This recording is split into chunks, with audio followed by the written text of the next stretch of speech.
Votre parcours d'homme issu de minorités vous a amené aujourd'hui à une responsabilité politique. Pouvez-vous nous dire ce que la politique, alors, dans le cadre du CDR et de l'UMP, bien sûr, peut faire changer pour la minorité? Ou que voudrais-je dire? La diversité. D'ailleurs, quelle est la différence? La différence, c'est que la diversité, c'est la France. Et nous avons fait un choix au sein de la diversité, c'est d'être un mouvement qui réunit des Français, qui sauvegarde la France. Notre approche, c'est quoi? C'est que nul ne soit hors du champ. Les oubliés d'égalité ont besoin de quoi? Ils ont besoin qu'on s'occupe d'eux. Ils ont besoin que là où la France, là où la République s'exerce, ils ont leurs droits. Un quartier qui n'a pas de commissariat, une ville qui n'a pas de force de sécurité, c'est une ville qui est oubliée. Il faut donc assurer la sécurité qui est une première des libertés pour chacun de nos concitoyens. Mais il faut aussi permettre la méritocratie, qu'on ne soit pas jugé à l'aune de sa couleur, de son origine, de la classe sociale de ses parents, du fait qu'on est dans un village et pas dans une ville, pour pouvoir exercer des responsabilités, je dirais avoir sa chance dans la vie. Nous voulons une vraie égalité des chances, ce qui suppose de donner un coup de pouce et un peu plus à ceux qui en ont moins. C'est, je dirais, une certaine façon de voir une droite moderne qui nous anime. Et vous posez une question tout à l'heure sur la diversité et les minorités. Mais la diversité englobe les minorités et la majorité. La France, c'est un pays de la diversité, ça veut dire un pays où, quelle que soit la couleur, sa religion, sa trajectoire, on a sa place. Un espace où il n'y a que des Noirs ou des Arabes et pas de Blancs, ce n'est pas la diversité. Et donc pour nous, la diversité, ce n'est pas les gens qui viennent d'ailleurs ou dont les parents viennent d'ailleurs. Ce sont les minorités. Elles sont culturelles, ethniques, visibles. Et votre question deuxième, c'était de ma position, de mon parcours, qu'est-ce que je peux apporter et qu'est-ce que le CDR peut apporter. Mais nous voulons que les minorités visibles, ethniques, culturelles, ne soient pas hors du champ, qu'elles composent bien la diversité française et qu'elles puissent être partie prenante de ce qui se passe dans la République. Comment concevez-vous la nation française composée de groupes sociaux d'origine de la diversité finalement? Ben oui, parce que la nation française, elle a de tout temps été un socle de rassemblement de gens d'horizons complètement divers. Le débat mal embauché, mal embrayé qu'on a eu sur l'identité nationale, je dis mal embrayé parce que c'était un très bon débat, très mal organisé, mais très bon débat, c'est de dire que nous sommes tous autour d'un projet commun qui est la nation française. Et la nation française, elle n'a pas de couleur, elle a toutes les couleurs. Elle n'a pas telle ou telle religion, elle accepte toutes les croyances. Notre singularité dans le monde, c'est que nous avons un pays qui a été lumière du monde. Il faut simplement que nous acceptions tous ensemble de revenir sur ce qui a fait la France. La nation française, c'est de permettre à tout et chacun de prendre sa place. Et pour revenir aux minorités dites visibles ou ethniques, elles sont françaises quand elles le sont, à elles de faire en sorte de prendre leur place, toute leur place, pas plus, pas moins.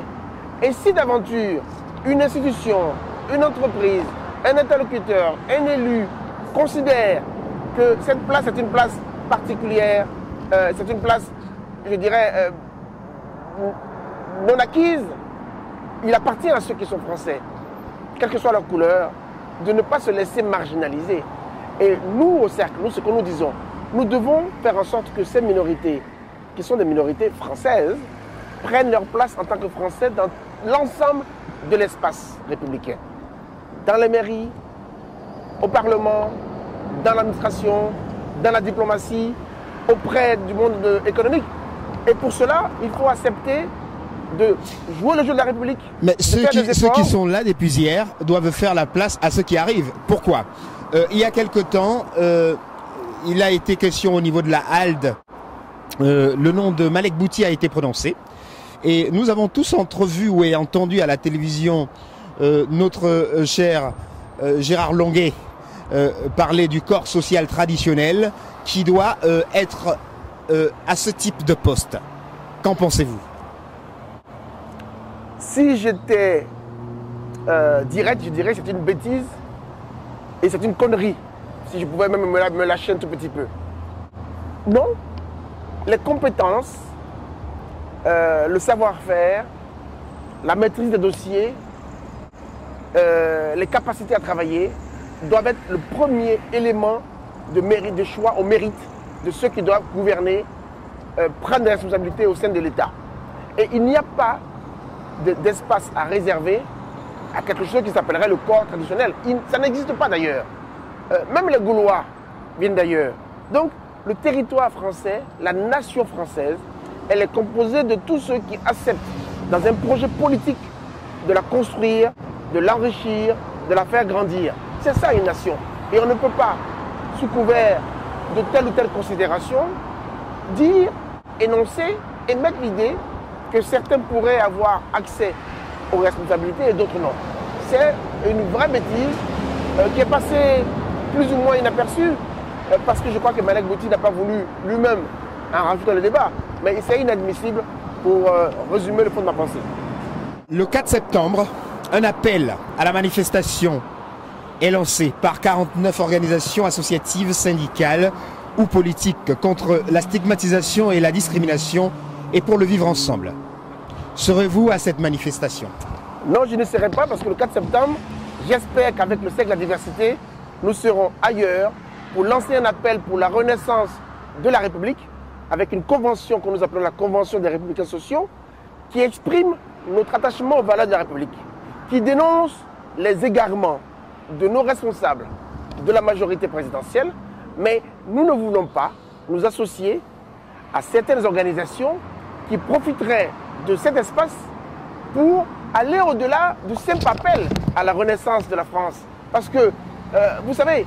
Mais la France se fait avec celles et ceux qui n'ont pas les mêmes opinions, qui ne partagent pas spécialement les mêmes opinions. Si le rassemblement était un rassemblement pour dénoncer ce que nous avons fait, les propos, le discours du chef de l'État et la stigmatisation de l'immigration, nous sommes partants.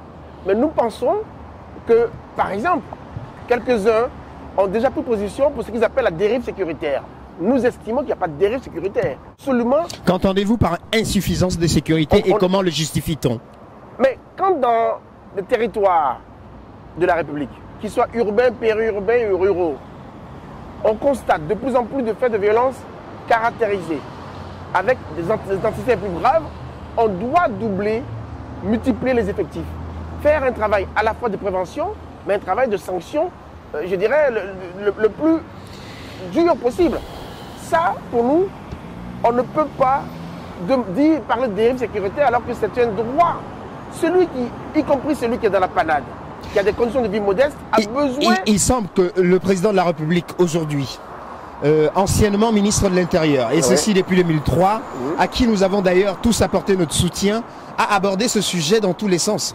Il n'en demeure pas moins que existe encore aujourd'hui ce genre de difficultés qui d'ailleurs, d'après un certain nombre d'analyses, paraissent encore croissants.